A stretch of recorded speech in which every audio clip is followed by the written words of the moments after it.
Welcome back to Contemporary Events Info, where we uncover the stories mainstream media avoids.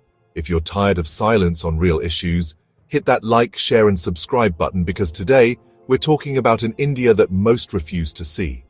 Tribal communities, the Adivasis, are the original people of this land. But in today's India, they've become invisible. Why? Let's uncover the truth behind the systematic marginalization of India's tribal population, a national injustice unfolding in silence. Adivasi, literally meaning original inhabitant, refers to over 104 million Indians, nearly 9% of the population. They belong to more than 700 officially recognized tribes, spread across states like Jharkhand, Chhattisgarh, Odisha, Maharashtra, Madhya Pradesh, and the Northeast. These communities live in forests, hills, and remote regions. They have unique languages, customs, and deep spiritual ties to the land, and yet they are among India's poorest, most underrepresented, and most exploited people. Let's be clear, India has ignored its Adivasis for decades. 79% of tribal people live in poverty. They have less access to education, healthcare, and government services. Many tribal villages still lack electricity and roads. Tribal children face higher rates of malnutrition and dropout. Land displacement is a constant threat. While the Constitution promises them protection, the reality is dispossession, neglect, and silence. Most tribal areas sit on land rich in minerals, forests, and water. This makes them a target for corporations and governments hungry for resources. Projects like mines, dams, and industrial corridors displace hundreds of thousands of tribal families every year, often without proper compensation.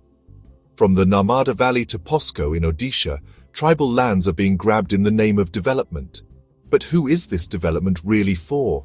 Isn't this just modern colonization? By corporations instead of kings? India has laws like the Forest Rights Act, 2006, meant to protect tribal land and culture. But in practice, these laws are ignored, manipulated, or violated. In many cases, Adivasis are declared encroachers on their own land and evicted violently. Meanwhile, big business easily gets forest clearances in the same areas. This isn't just failure, it's state-backed erasure. Where are the Adivasis in politics? Despite being 9% of the population, they are almost invisible in the corridors of power. Policies are made for them, not with them.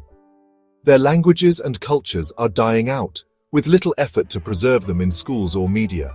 And when they protest, they're labeled Maoists, extremists, or anti-national.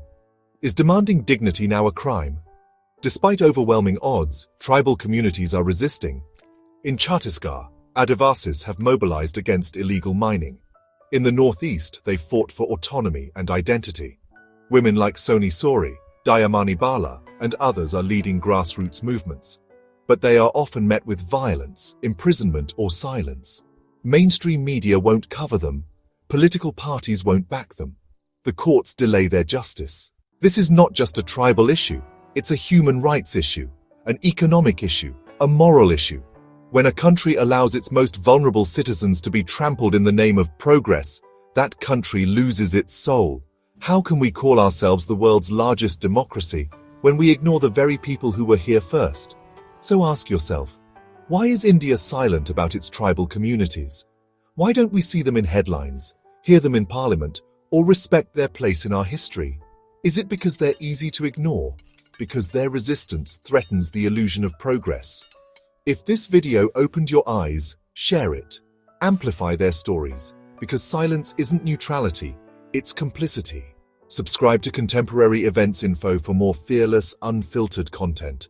And let's demand a better India, one where no community is forgotten,